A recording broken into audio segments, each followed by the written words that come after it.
আসসালামু আলাইকুম, সবাই কেমন আছেন? আশা করি ভালো আছেন।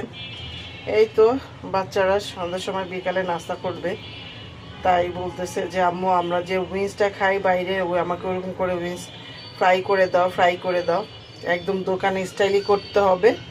তো এই যে আমি এই করে যে মশলা দিয়ে সব ম্যারিনেট করে রাখছি, 4টা করছি অলরেডি, যে 2টা খেয়ে এখন মনে করছিলাম 2টাই দিব। এই যে খাওয়া দাওয়া হাড্ডি গুটি খাওয়া শেষ, খুব মজা হয়েছে, তাদের কাছে খুব ভালো লাগছে। এখন বলতেছে আম্মু আমাদেরকে আরও 2টা ভেজে দাও। তো এখন এই যে আবার ভেজে দিচ্ছি 2টা, যে একটা ভাজতেছি আর এই যে আরেকটা করে দিচ্ছি।